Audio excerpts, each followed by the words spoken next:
our channel. We're Pavi and Nami. We're your favorite corporate misfits. We're gonna help you crush unemployment and find your professional purpose. If you're a first-time watcher, hit subscribe already, because I can already tell you're gonna love this episode.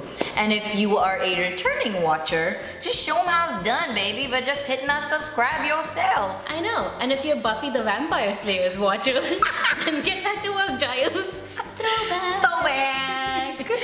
So, no more Mr. Nice Guy. We are going to put on our drill sergeant pants and be really mean because why throw not? those tooth bombs at you. Wait, that's a dangerous sentence for brown people to say. We take it back. So yeah, we're gonna be real with you today. I'll explain. So we recently came about this concept called learned helplessness, and we realized that pretty much everyone around us, including the two of us, kind of gives into this concept. So we decided, why not nip it in the butt, love?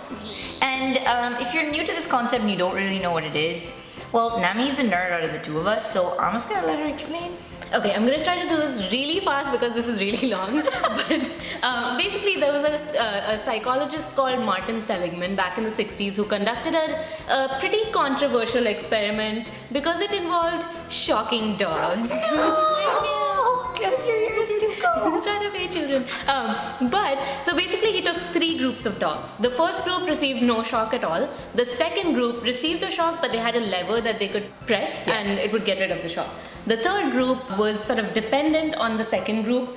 They had no lever, but they received the same shock, but their shock wouldn't go away until the second group hit that lever. Yes. So they got conditioned to, feel helpless and to feel like they had no control over the situation. So then they conducted a second experiment where they took all 3 groups, put them in crates. One side of the crate was electrified or whatever with a little bit of a shock. Then there was a little barrier that the dogs could jump over to get to the normal side with no shock.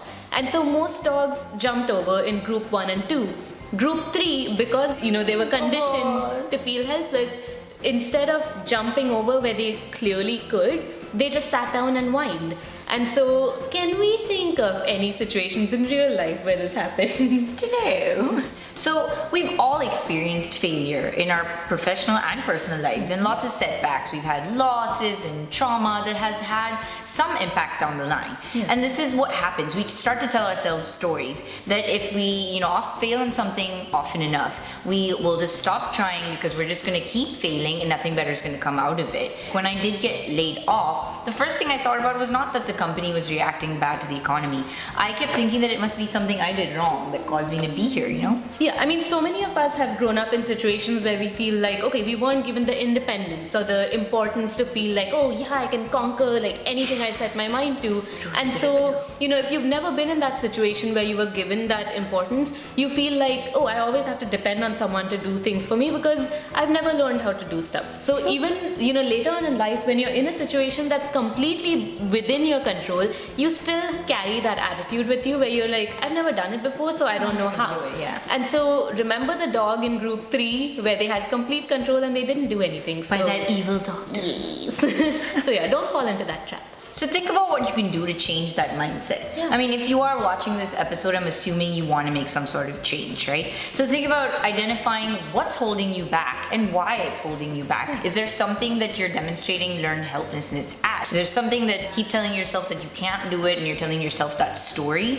What is it? What is it? Well, comment below and let us know, or even message us. And you're not alone because we've expressed learned helplessness all through this time. Absolutely. And once you've identified that problem, it's time for an attitude adjustment. Yeah. So best way to do that is to get positive. Yeah.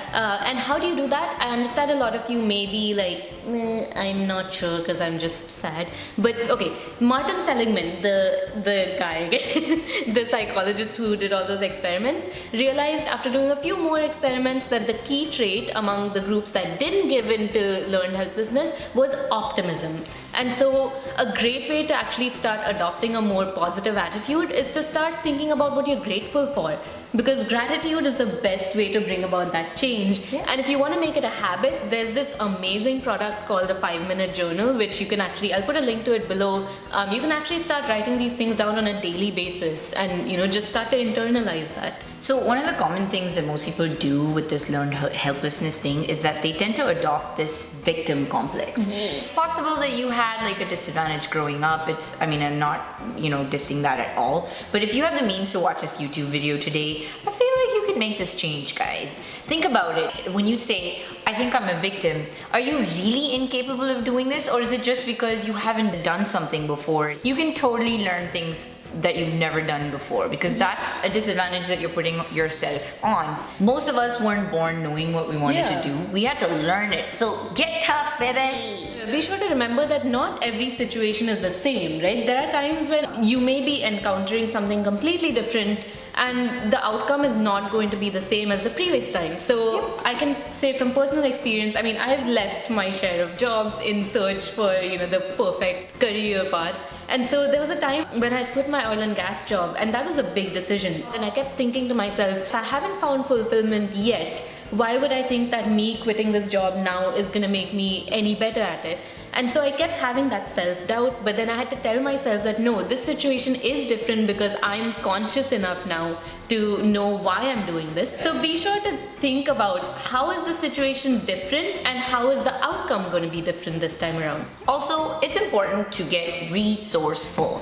This is an age of Google and iPhone and all this like amazing resources, so there is no excuse to say, I don't know how to do something. There is like self-help on YouTube. There's a lot of DIY things out there. There's resources, online courses that you can find everywhere. And podcasts. Yeah. So designers, get to work. Yes. Right. Even as entrepreneurs, we struggle at first because we're like, oh my god, can we actually do this? Because we've never done this before, so we might actually not be good at it. But we had to be like, shh, this is part of our lives and we have so many resources to learn from. If you think about it, what is the biggest thing that holds us back? Well, we've done an entire episode on this, but it is the fear of failure. And I know. And failure is one of the biggest contributing factors to learned helplessness. Failure is inevitable, but it matters how you think about it and how you approach it. If you think about it as, okay, this is going to happen, but I'm going to learn from it and I'm going to change my approach the next time. So think about it as an experiment rather than something permanent which is just debilitating and that you'll never get out of. And if you need to refer to our previous video on failure. Alright guys, we really hope you found this useful. This is a concept that we've been through and we kind of still are. Give us a like if you like this episode and don't forget to hit subscribe. We're on social media. Yeah, you can find all of those links below or in our channel art banner because we're so fancy like that. But also remember, we are now part of Biz Latte, which is our new home, which has amazeballs resources for you guys, like our blogs, our videos, e-guides, everything. And if you need any help, reach out to us again. So yeah, we'll see you next week with a brand spanking new video. Bye.